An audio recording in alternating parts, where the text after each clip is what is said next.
The private market isn't just growing, it is increasingly dominating where the largest transactions in the economy are happening.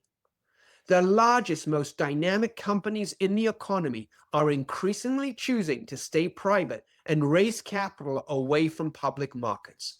They are voting with their feet, and when they do, they need private credit and private equity to finance their growth. That is precisely why this market has grown so rapidly. And then there are the unicorns. Private companies valued at over $1 billion. In 2016, there were 114 of them in the United States. By 2025, that number had grown to 857, nearly 8 times as many in less than a decade.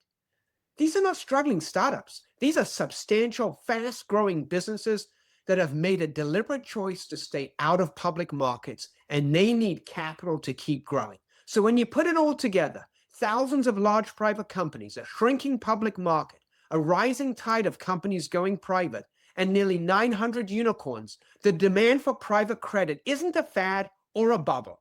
It is the inevitable consequence of where the economy has moved.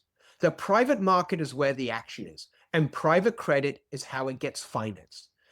This is precisely why we have private equity and private credit in your portfolios. These aren't exotic or speculative investments. They are a direct reflection of where the real economy actually lives. As we wrap up, it is important to recognize that private credit and private equity are not single uniform investments. There are hundreds of managers and strategies in the space, each with its own structure, fees, risk profile, underwriting standards, and performance history. Some focus on highly conservative senior secured lending. Others take on more leverage or pursue more aggressive growth in search of higher returns. Part of our job is to live in that complexity on your behalf, to sift through managers, evaluate their track records, stress test their assumptions, and perform ongoing due diligence so you do not have to.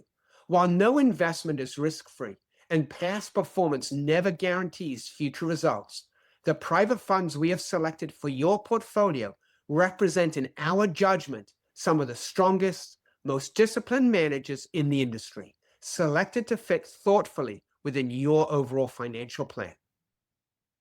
Now, lastly, a word about risk, because it would be irresponsible not to mention it.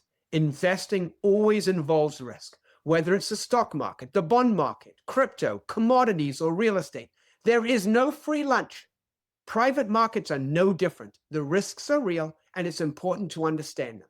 But so are the benefits: higher potential returns, lower correlation to public markets, and the extra yield we discussed earlier that rewards your patience. The key is that private market investing is designed for the long term. If you have the patience and the time horizon, the evidence strongly suggests it rewards you for it.